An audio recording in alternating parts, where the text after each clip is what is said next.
Welcome to episode 98 of the Band Hive podcast. You're listening to the Band Hive podcast, the #1 online resource for DIY bands to learn about the music business and touring. If you want to turn your band into a lean, mean touring machine, you're in the right place. Now, let's get this show on the road. It is time for another episode of the Band Hive podcast. My name is James Cross. I'm here with Matt Hose of Alive in Barcelona. How are you doing today, Matt? You know, James, I am doing absolutely fantastic. And it's all because of you. Thank you. Why is that? Well, because of You is a song by 98 Degrees. And we're on episode 98. Oh. Took the pun right out of my mouth. Oh, yes. Now we have sound effects. Mind you, this is all created by real instruments, not by some monkey in a cage. I'm just kidding. James is actually trapped in his basement, so it is kind of like a monkey in his cage. So, or a man in a box, Alice in Chains. Ooh, we need a whole bunch of different sound effects machines so that way we can have... I mean, I could just start making sound effects. I don't know how they would come out in the recording. Wah, wah, wah, wah. We need the guy from Police Academy. My mind immediately goes to, I think it's an episode of Futurama where there's the sound effects 5000 and he's a cop, but he has no arms, so he can't actually like do anything to produce. So he just gets in the car and makes cop noises. That's amazing. Oh, well, I'm glad that you're having a good day because of me. That's great to hear. Even if it's just a bad song pun, because I would do the same thing. How's everything on the east side today? Today is the greatest. I can't wait for tomorrow. I'm having a great day so far, and it's not Halloween yet, but this episode comes out on October 12th, so by that time, maybe there's some Smashing Pumpkins to be done. Ooh, we got the 1, 2, 3 punch. All right. We'd like to dedicate this episode to Billy Corgan. Not that any of us have any relation or correspondence with Billy Corgan, but if for some reason he happens to listen to a podcast about DIY musicians, this one goes to you, Billy. Yeah, and no offense, Billy Corgan, we also have more hair. If you are listening to this, you're just going to have to roll with the punches like Randy Newman says. That's a throwback. 1988. 5 years before I was born. Just keep rolling. Rolling. Okay, now that we've wasted 3 minutes of the podcast on just more and more puns. Just bad puns, too. Punishment. Oh, yes. I love it. I think it's time that we introduce the topic for the day. Punishment. We need a sound effect that says that. Punishment. 3 puns in a row. Hat trick. Yeah. 3 puns in a row. Cheap trick. I think we have reached the allotted amount of puns that we budgeted for this episode. And that was a lot. Now we're over budget. We are legitimately over budget on the puns. Hey, that's funny. You know what's bad about being over budget? Literally everything. It's impossible for you to run a business if you're over budget. And after all of our absolutely horrible dad puns, we are segueing into today's episode, which is all about budgeting for your first tour. Some of the do's and do nots about budgeting, and really some of like the blatant, like, oh my gosh, this definitely should not have happened. Those moments. We're going to isolate a couple of those, and we're actually kind of going to use one band as a small case study because these guys actually made a bunch of headlines all across the country because they were able to do some pretty impressive things. And all of those impressive things was overshadowed by the fact that they just like literally shot themselves directly in the foot. So today's episode is going to be about budgeting for your first tour. James, why don't you kick us off? Why don't you tell us a little story? Yeah, well, first I want to say, I know I put on the outline budgeting for your first tour, but maybe a better way to approach it would be your first tour budget. Because it's quite possible that there's listeners here who have toured before without a budget and might have come up with some fruity ideas like the band we're going to talk about. I'm so sorry. We're laughing because the band we're going to talk about is a band called Pomplamoose. And that's the same band their singer, Jack Conte, started Patreon. So no shade to him because he is clearly a great businessman. But their 2014 tour, they lost $11,000 on a tour where they earned over $130,000. I just want to point out, for most DIY artists, if you're doing, like your first van tour, even your first handful of tours, you are going to lose money. But you're not going to be bringing in $130,000 either. Like, you're probably going to bring in a few thousand and spend like $5,000 to $10,000. If you're losing $11,000 on a tour that earned you over $130,000, you're definitely screwing something up. So don't be like Pomplamoose. That's really all I can say. There's an entire article about this. And that's it for today's episode. Yeah, that's it. Don't be Pomplamoose. So if you go to the show notes at bandhive.rocks/98, we will link to the article that Jack from Pomplamoose wrote about their tour and how he lost all this money.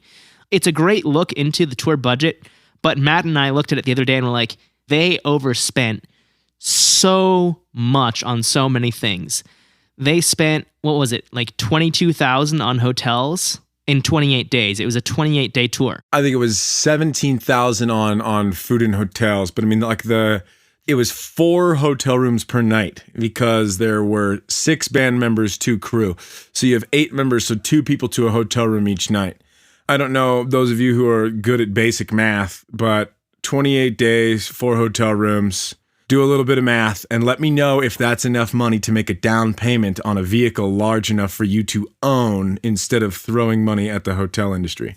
Hint, it absolutely is. As a matter of fact, they spent more on hotels for that 28-day tour than we purchased our tour van for. And the racks needed to build the bunks and the upgrades that we needed, and our trailer. I mean, we paid like $1,500 for our trailer, $8,000 for our van. And so we spent $9,500. We spent almost half of what they spent just on hotels. And we have a vehicle. It's a diesel that will literally last us to 1,000,000 miles if we take care of it. It's an asset. Yeah, exactly. There are certain decisions that you have to make in the music industry that some of them, we've talked about like investment costs being opportunity costs. And we've talked about startup costs, and we talk about how sometimes you have to pay money to make money, fish with fish. But you also have to be mindful of all of the systems that you're setting in place, because if you basically set up a system that hemorrhages money and then you move on to the next part of your business, you still have a boat that has a hole in the side. Getting the water out is going to be physically impossible when there's a giant hole in the side of your boat. So it's important to focus on the factors that go into planning a tour. And really, the more that your head is in this game, the more effective of a tour manager you're going to be. So basically, we want to start with a budget, okay? Your budget is going to be determined. A lot of these expenses you can figure out ahead of time. You have your guarantees from venues. Hopefully, these people have advanced shows ahead of time. Some of the time, depending on the size of the venue or depending on the size of the promoter, they will even send you money ahead of time as a form of deposits. $130,000, that's a big range. Even if you're 10% off, which these guys were, that's $13,000. And so there's not a ton of wiggle room when it comes to making mistakes. I mean, especially once you're out there on the road, you've been out there for 3 weeks and you're just like, man, all I want is to go out to eat and not see something that is related to music. I just want to go sit at a restaurant. Okay, well, that's an expense. Driving there is an expense. Finding place to parking if you're inside of a major city, that's an expense. If you're in a major city and there's toll roads and you don't have your specific little avoid tolls icon swiped, that's an expense. All of these things, they add up. Just like we talk about building small systems that slowly but surely turn into this massive snowball effect, debt does the same exact thing, and it does it even easier. There is far less friction between you spending money than there is with you saving money. It's really easy for you to just throw money away. It's really easy. When you're 28 days tired and you're like, dude, I just want to shower, I will literally go and pay $100 to rent a hotel room just for us to shower. And I have been on tours like that before. At the very end of the tour, my drummer or my guitarist or one guy in my group is like, I just want to have a little bit of peace. And it's totally. We stay 28 days in our bus and then we get to the end and we rent an Airbnb. We've definitely had situations like that. And the more tired you get and the more things that have come up, the more time has passed, you are a little bit more prone to shilling out a little bit of that money. So it's very important to set a budget, essentially that limits yourself, but it will allow you to not lose money the way Pomplamoose did. So For you to have a tour where you make over $100,000, that is awesome. That is incredible. The best parts about this story should be isolated and studied. The worst parts about this story should also be isolated and studied. So that way you know exactly what to do and exactly what not to do. Starting with your tour budget, step one is knowing how much money you have. This is going to be contingent upon like how long your tour is going to be. A 30-day tour is going to have different expenses than a 15-day tour. How do you determine those number of expenses? Well, you have mileage. Always a good idea to round up with mileage. If I'm going from Denver to Salt Lake City, and that's, a few hundred miles, let's say it's 300 miles. It's more than that, but let's say it's 300 miles. I'm going to budget 350. And let's say that the price of gas in Denver and Salt Lake City is $3.60. I'm going to budget $3.75 per gallon. So that way, when I get to the end of this stint, my budget says that I have X amount of dollars. And when I get to the end of that, even if I spend 100% of that budget, I have made money in the margins because I over budgeted gas-wise, I over budgeted mileage-wise. This is a simple practice that leaves you in the black by the end of tour.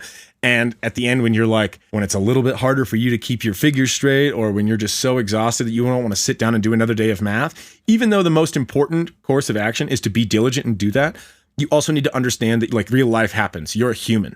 There have been times when I've been out in 100-degree weather on Warped Tour, and I got to the end and I was like, here's the money I paid. So we all get lazy. It's important to remember. Yeah, absolutely. And I think just to make absolutely clear what you're saying here, Matt, it doesn't just apply to fuel, what you're saying about you want to budget a little extra. I see a lot of artists who, if they do a budget for the best case scenario because they want the numbers to look good when they pitch the budget to their bandmates. That's not what you want to do because then you end up over budget. You budget for the worst case scenario, at least, reasonably expected. Like you want to have an emergency fund and all that kind of stuff, but you're not going to budget for 3 times what you need. But you still want that surplus so your bandmates at the end don't say, hey, why do we all owe an extra $2,000? Oh, well, I didn't calculate enough for gas. Or, oh, I didn't calculate this. No, you budget for the worst case scenario that can be reasonably expected. Matt, like you were saying, the length of the tour affects it. I think there's 3 main steps to figuring out the basics of your budget, which is how long the tour is going to be.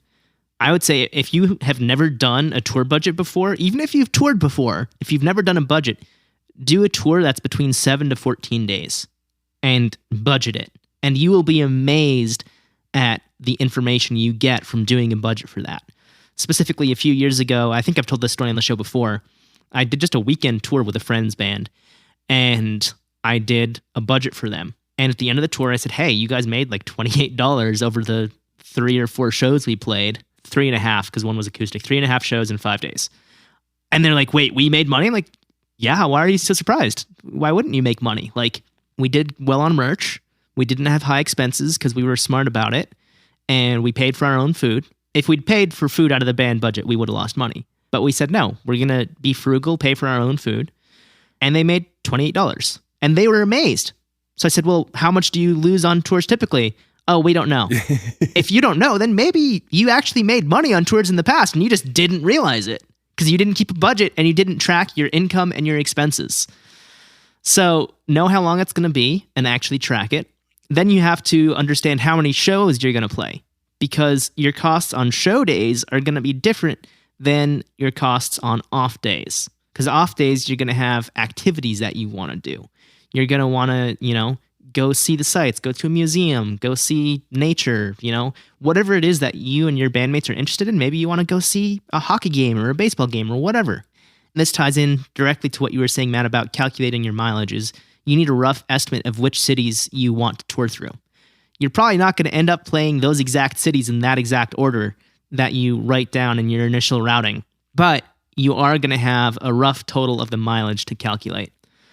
We've touched on a few of these categories already, but these are the basic categories that I consider for any tour. The first one, which is often overlooked, is promotions. It has to be a realistic budget for the level you're at, but no matter what, even if you are the babiest of baby bands, this is your first tour, you've just released 2 songs ever, and you're just dipping your toes in the water, $10 a day is the absolute minimum I would budget because you're going to want to print up flyers of some sort and mail them to the venue and say, hey, please hang these up. If none of the other artists are doing that, and I would not rely on other artists to do that unless they say, yes, I have done this. Not I'm going to, but I have. It is done.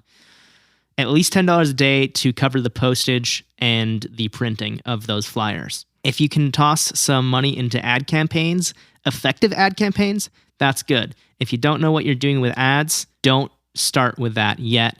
We'll have another episode about that in the future, but for now, focus on just absolutely plastering the local area around that show with posters in whatever way you can. The next thing, obviously, is your vehicle. You need to get to shows. So aside from the gas, Matt, you talked about buying a van. So if you own your van, there's going to be repair costs. Maybe you need an oil change before you can hit the road. Maybe you need a bench seat, like I did on one tour. We had to go buy a bench seat for the van. Maybe new tires. Even for my sedan, I put new tires on my sedan. It's $500. For a van, that's going to cost more because the tires are bigger and stronger.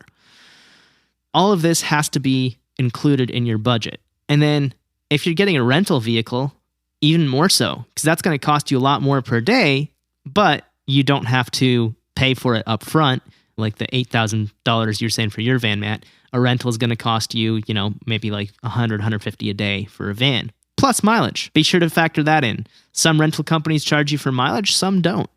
Is Green Van still around? If they're still around, it's a good company. I like Green Vans. I've toured for like 3 weeks in a Green Van, and it was nice. But, find an option that works for you specifically. There are so many different rental companies. One thing I will say is a lot of rental companies will not let you tow a trailer. So if you need a trailer, make sure they allow that and that they're not going to add a surcharge for the trailer. Then, Matt, you already touched on fuel. But just to throw the calculation out there, if you want to determine how much fuel you're going to need, you take your total estimated mileage and divide it by your miles per gallon. So for example, 400 miles divided by 40 miles per gallon is 10 gallons.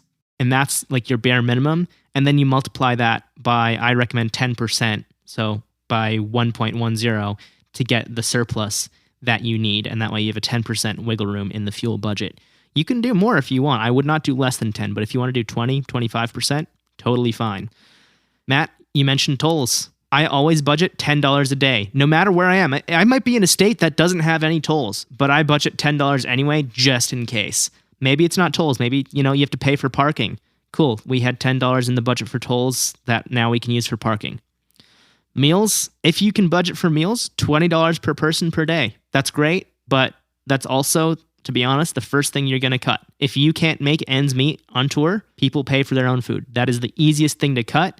And if you're all band members, that will work. If you have hired crew, you need to pay for their food because they're away from home. That's an expense that you need to pay for.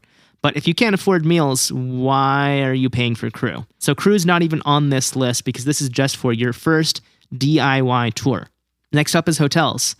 You have to see if this is important to you. You could be like Pomplamoose with some absolutely fruity ideas and spend thousands more than you need to on hotels. Or you could do what I've done many times, which is asking friends if I can crash on their couch or their floor. Somewhat ironically, the first tour I ever did was a bus tour. So I went from like the cushiest level of tours. Not that Warped Tour is cushy, but Warped Tour with a bus is definitely cushier than, a van. And then after that, I did DIY tours crashing on floors. And it was like, okay, I definitely had it nice with the bus, but I was still able to do it. So if I can do it, having come from a bus tour, somebody who's never been on a bus tour can, by all means, crash on a floor just fine. Or alternately, Matt, you also mentioned Airbnb. Maybe an Airbnb is the way to go. If it's cheaper than a hotel and you can fit more people in there and you have a good location, it's worth it. But keep in mind all the extra fees that Airbnbs typically charge. So look out for that as well. And then just a miscellaneous category. Everything else you need will fall under this. If it's like a one-off purchase, like you get a pair of handheld radios, I'm a big fan of getting a set of like $40 radios from Walmart or wherever else. I don't support Walmart, but that's like the tour stop when you're on the road, somewhat unfortunately.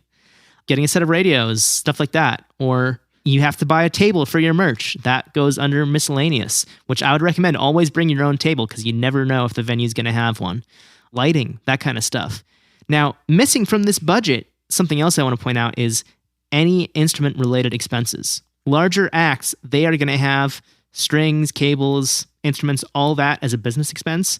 I'm not including that here. Because at the DIY level, chances are your bass player, first of all, hasn't changed their strings in about a year and a half. And second of all, these instruments, when you are taking them on tour, they are still your personal instruments. They don't belong to the band. So I would not budget for that. I would say just make sure you have strings for yourself. Pay that out of your own personal pocket. Once the band starts to gain traction and you have more funds in the band, that's when you can start to pay for that type of expense from the band budget. Now, Matt, you might disagree with me there. I don't know. But I'm a big fan of being self-reliant, each individual of the band, until the band can actually cover those costs, rather than the band going into debt because members are buying supplies through the band's account. Yeah, I go back and forth because 6 in one, half a dozen in the other. You're either using band funds to pay tour expenses, and then you as individuals, once you get back to your home, you're starting to work again, and then you're using labor wages to pay band expenses. So it's still the same thing. You either work to get your money, which you then use for your personal stuff on tour, or the band pays for your stuff on tour, and then you work and you use your personal money to pay bills. Maybe you go back to work and then you're paying off the merch bill instead, because that allowed for you guys to, while you were on the road, go to Cedar Point or wherever. I think it's going to be kind of different depending on who you are and what's important to you and really what your focus is of the band. I know for us, we really like the social aspect of playing music. And so like when we play a show, we want to hang out with everybody that came to the show as long as possible.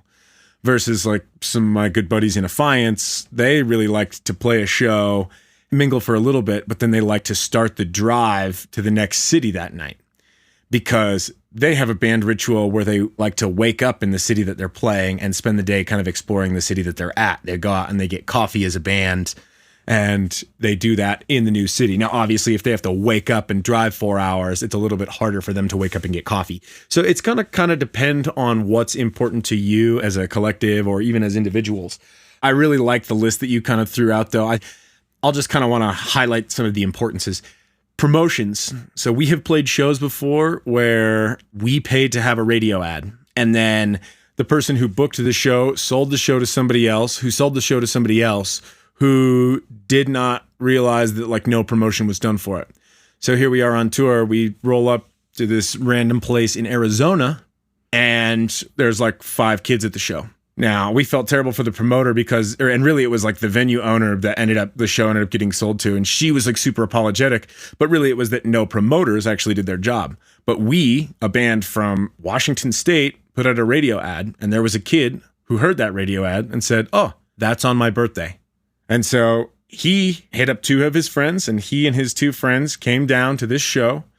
And we got there, and we weren't even going to play because there was nobody there. But then these like 3 kids showed up, and then later like another 2 kids showed up. And he was like so pumped because it was his birthday and we wanted to have fun. We dedicated every song to him just to be funny. And he thought it was cool. And then afterwards, we hung out with those 3 kids for like quite a few hours. We let him see like the van and stuff. Just there were experiences for him that he'd never been able to experience before. And that was all because of us putting out a radio ad. So like, I personally believe that like we made the most progress towards converting him to a lifelong fan by way of our promotion. So don't underestimate the power of that. Your vehicle, if you like renting a vehicle is so expensive. If you actually just think about how much you're going to pay to rent a vehicle for a full tour, and if you just lower your time preference a little bit, let's push this back a month, then we can buy a vehicle. If you're not actively looking at potential tour vehicles constantly, I would highly recommend that you do that because like for us, it was literally a joke. My friend who's not in our band sent me a text message that was like a local dealership, and he jokingly said, "Oh, I found your new band van." And after looking at it, I was like, that actually might be our new band van. So then I instantly texted Jesse and I said, "Hey bro, check this out. My buddy Colin just sent this to me. What do you think?" And sure enough, we looked at it and it was like, yeah, no, we have to jump on this as quick as possible because this was like a turbo diesel with 80,000 miles on it for $8,000. Then an engine that'll run till 1,000,000 miles. And on top of that can pull, has an engine big enough to pull our trailer without being hindered. And it was just like all the things that we needed. And it came up as a joke. So like keep your vehicle at the front of your mind is great. Fuel, obvious. Meals, obvious. Hotels, obvious and easy to cut. Tolls. I love what you said about $10 a day. You might not be crossing a toll road every day. However, the day that you cross the Pennsylvania Turnpike from end to end, if you have a trailer, you are going to pay $100. That is not an exaggeration. At today's like current rates, it's like $47 for you to drive a vehicle with 2 axles from one end to the other. What happens when you throw a trailer? That's an additional axle. What happens when you have a tandem axle trailer? That's 2 additional axles. So you have 4 axles on your vehicle. You cross that frickin' road and it's $100. For you to cross the George Washington Bridge into New York City, it is $50. James, you also didn't include parking on here. I'm assuming a lot of you are going to be playing metropolitan areas. Anybody ever tried to park a van and trailer in San Francisco? I have. It's hell. And on top of that, it costs a lot of money. Parking in Brooklyn overnight, and really it wasn't even overnight. The guy was just nice to us. Parking in Brooklyn for 4 hours was $20 a space. We had 2 spaces, so we had to pay $40 for 4 hours of parking. The guy was nice to us and said, don't worry about it. The lot's not anywhere near full. We'll just leave it open. You guys can stay there all night. He was nice. And so like these are things that they pop up, man. Your emergency fund was a perfect addition too, because like there might be something that you don't think about. We think about the oil changes. We think about the tires popping. We think about something going wrong, battery issues, headlights, whatever. What we don't think about is like, oh, my calipers are seized. I have to go get brake work done. And maybe you thought about brake pads, but you didn't think about the calipers. So there's always some things to have in the back of your mind that it's just like, here's an emergency fund. Here's $1,000 for us to say, in the case of an emergency, we need this. Personally, I'm a firm believer that your 5th tire, your spare tire, you should have a full-size rim and a full-size tire in your trailer. So that way, if you pop a tire, you can put a real tire on there as a means to get it to your next location. Because having, trying to put a donut on a van and trailer you're just going to do more damage to your vehicle. So the important thing is to kind of isolate all of these different expenses. And then once you have a system that works for you, then you can, like always, start trimming off the excess. Then you can say, I don't need hotels. I don't need this. My gas budget is over budgeted. My mileage is over budgeted. I have $1,000 in emergencies just in case. We prepaid for 5 hotel rooms across the country in order to lock in a certain rate. And we paid for that. So we know that we're going to be staying in hotels, these rooms. We brought along a propane grill and we cook every breakfast together. Now, when I do this, instead of us saying, oh, this is $20 per person per day, well, now everybody just paid $1.80 in order for you to all have breakfast. So now that $20 is actually going to take you a lot further. Then if maybe you have a venue, like either catering or a venue buyout, that is also not going to contribute to that. So all of these are factors that can go into your macro budget that really allow you to make money in the margins. And so keep those in your mind. Also, you're a DIY band. You are your crew. James, you mentioned crew. Unfortunately, guys, you get to be the people lugging your heavy stuff around. You get to be the people setting up your merch table. You get to be the people forgetting your gear. So have your lists. These are places you can cut things out. If you have a crew member that's bougie and he needs to like sleep in a bed, then he does not need to be your crew member. He is trying to compete at a different level of the game. He is priced out of your market. You are not purchasing his service. Just like you are not going to the store and buying granite countertops for your kitchen because that is priced out of your market, because that's not the market you're in. These people are the same way. And so you have to look at price as this identifier. It's a piece of data. That's what price is. It's a metric for you to understand a quality that you can expect, and B, what market they are trying to compete in. So these 2 aspects are like super, super important. This is why you're scary about hiring someone for free. We all intrinsically know that price is this piece of data for determining this. But if you're like, oh yeah, this guy's free, well then instantly everybody gets weary about it. Well, why is this free? Why is this car only $300? Because in your mind, you've already applied a certain value to something. And so like when I hear some of these figures from this tour where it's like, oh yeah, like they literally paid each person on the road, made over $200 a day, plus per diems, plus catering and buyout, plus they stayed in hotels. I was like, no wonder you lost $11,000. No offense, but no wonder. They were looking at like $600 to $800 per day per person. Yeah. You went on a 28-day tour and you spent $130,000. Anybody that can do basic math realizes that you are spending thousands of dollars per day. Now, granted, I would encourage everybody to go and read that article and take what I'm saying in partnership with that article, because this also includes like promotion costs and all their costs of their merch and all the costs of their fuel, the cost of their crew, the cost of a whole bunch of things that they kind of lumped together. And I would have loved to have actually dissected it a little bit more to really see where he's been allocating a bunch of his money. But at the end, the article is a good article because he talks about viewing that $11,000 as an investment expense. There's definitely a time and place for that. And maybe they were at a time and place in their career where that leap needed to be taken, because there is always a point in people's career where they have to kind of take that leap and say, like, I'm either going to fall out of the sky or I will soar on the wings of the people who love us.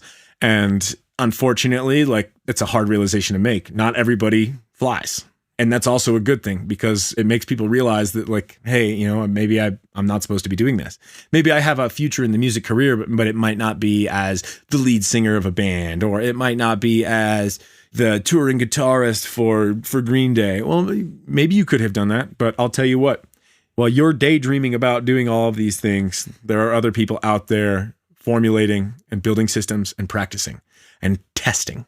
And the people that are making systems and practicing and testing, those are the people that succeed.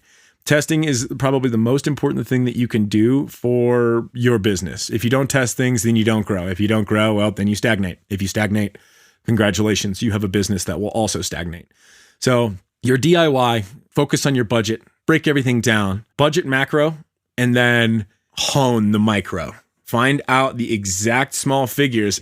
Imagine getting to the end of a tour and saying, well, guys, at the end of this tour, we only made $500. But due to the way that we budgeted, we made $500. I mean, that's a good start. You get to the end of that suite. But then if that's what your bottom line is, that's what your macro budget says, then when you start to really dive into your micro budget, you say, oh, we actually there's another $500 in gas. Oh, and on top of that, this money that we budgeted for XYZ expenditure, no tires popped. We don't need a new tire. We did a 10,000 mile tour and we bought new tires last time. So now this next tour, tires are not an expense.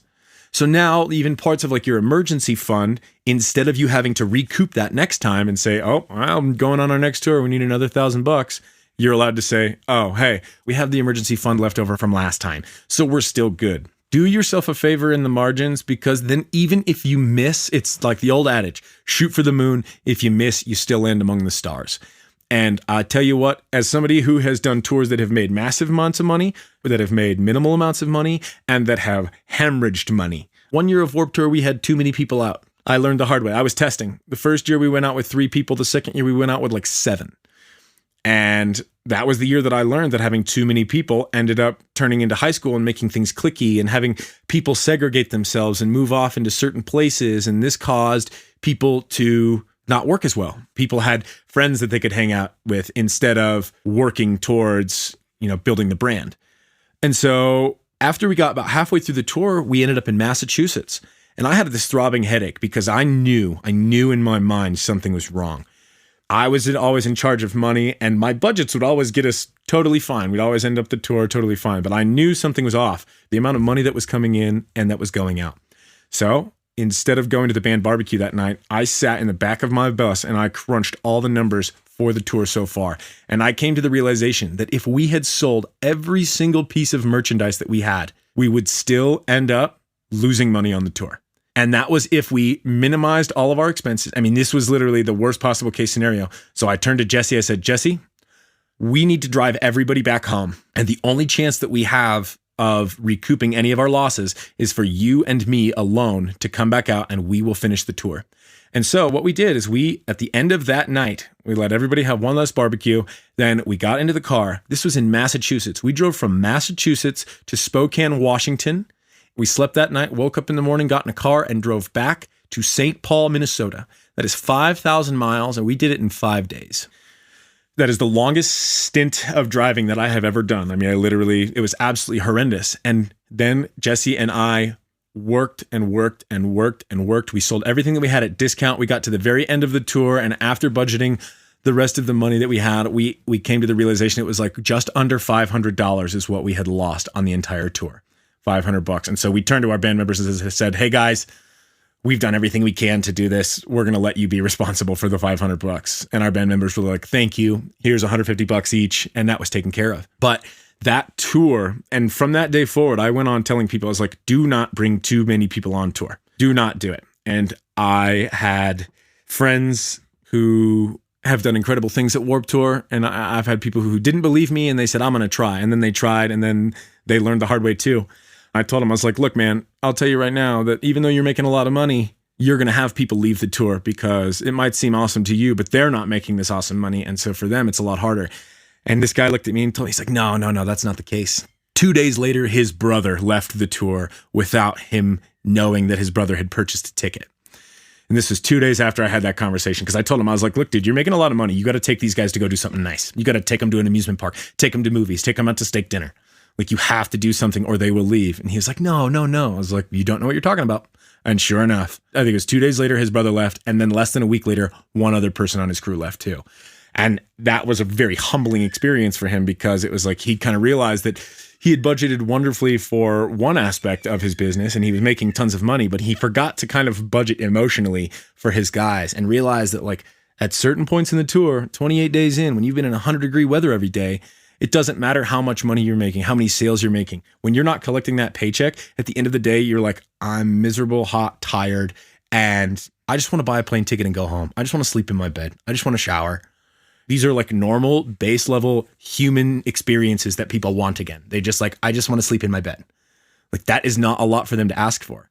It's not a lot to ask for you to like say like, hey, instead of us staying in a hotel room every night, at the end of every week, we're going to treat ourselves to an Airbnb. We're going to pay $250. We're all going to go and we'll have a room. It doesn't have to come out of band budget. You can say like, all right, everybody chip $30, or if everybody chip $50, and we can stay here if you're interested. And sometimes people do, and sometimes people don't, and that's cool. But like, those rotating budgets are really what help you. And honestly, those are the types of things that'll help you minimize on your spending $130,000 on a tour. If I'm spending $130,000 on a tour, $50,000 of that is going into marketing. So that way the return on investment is literally so good that every venue along the run is sold out. These things are possible. And so be wary when you go to book a tour and you have to pay $100+ to each of your touring musicians. When I was on the road with Escape the Fate, they had a touring bassist, and I believe that he got paid $60 a day. Ooh, I've gotten paid more than that for running merch at DIY level tours. I shouldn't say DIY, but like small bar tours. Exactly. The point is that all the figures that come are going to be contingent upon how the business runs. Kind of like when people say, I deserve to make $30 an hour for working at McDonald's. Well, the price of burgers at McDonald's only costs X amount of dollars, and the amount of burgers that they sell is only X amount of burgers. And so in order for them to pay every employee that, they would have to double the price of their burger. And if they double the price of their burger, then nobody's going to come to McDonald's. So it's an intricate balance. Everybody has to figure out the price and the market that they're working in. Unfortunately, metal makes less money than pop. That's just how it is. Metal makes less money than country. So if you're going to play as a studio musician, like if you're going to be a country bassist, you might be able to make a little bit more money. But the point is, it's those really humble budgets that end up getting you to the end of the tour and saying, oh, I made money, I'm still invigorated, and I can go out and do this again. When you end a tour and you've made money, you're like, yes, that feels awesome. How can I do it better? When you end a tour and you're down money, you're like, how do I recoup? It's demoralizing. When you find the right way to not do something, it still hurts. It's not wrong, but it still hurts. Like, learning, especially when life is the teacher, is pretty brutal some of the times.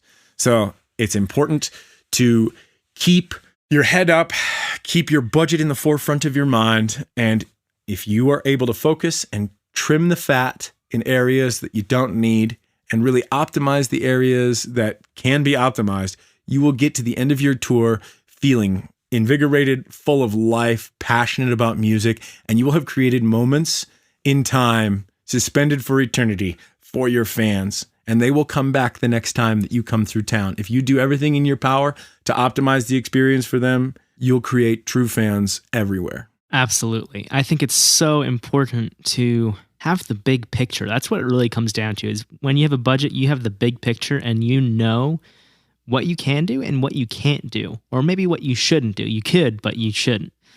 And Matt, I crunched the numbers for you for that Pomplamoose tour. They spent $148,000 or $147,000 per day. That comes out to $5,278.64 on that 28 days. The exact number spent was $147,802 over the 28 days, with $135,983 in revenue. And that just tells me either they didn't plan ahead and their expenses ballooned beyond what they expected, or they didn't plan at all. But either way, I don't imagine them planning to lose $11,000 on this tour. That would just be bad business. Again, I want to say, Jack Conte, he founded Patreon, and Patreon is doing great stuff for artists and creatives all around the world. So I don't think he's a bad businessman. I just think that he learned a lesson from this tour, and that's why he's now focusing on Patreon instead of Pomplamoose. But, I mean, who knows? Maybe he was already shifting his focus towards Patreon anyway, and he was like, yeah, this gives me an out. I lost money. I can quit now, or who knows? But they're still making music. Don't get me wrong. They're still making music. Anyway, if you as an artist want to set up a budget for your tours, which if we haven't convinced you yet, I don't know what we can do, but every band should budget every single tour. We've just launched the Band Hive Tour Sheet, which is a template for Google Sheets that you can get and budget your entire 15-day tour. There's going to be a 30-day version soon as well, but I'm starting with 15 days because, again, like if this is the first tour you're budgeting, you don't want more than 15 days. Like you want 7 to 14 days tops. If you go to bandhive.rocks/tour budget, you can pick that up. I definitely recommend it. And here's the catch. It is a one-time payment. Compare it to apps out there. There are tour management apps, but you are going to pay an arm and a leg every month. The leading app costs $65 a month. It's a good app, don't get me wrong, but $65 a month, and it has way more features than any DIY band needs. So if you want a simple, easy, and automated system that I have built, and I've been using it for the tours I've done, I've been using this sheet since 2012, so 9 years now. And I have been updating it every time I do a tour, saying like, hey, this is what I've learned. This needs to be incorporated. Oh, if I do this, this will make it easier. So you might be wondering, why should I pay for a Google Sheet template? Well, yeah, you could make your own, but you're not going to have the almost a decade of experience that went into that. So go over to bandhive.rocks/tour budget and get that now so you are ready for your next tour. Since it's brand new, we have some introductory pricing on it. Grab that before the price goes up. bandhive.rocks/tour budget.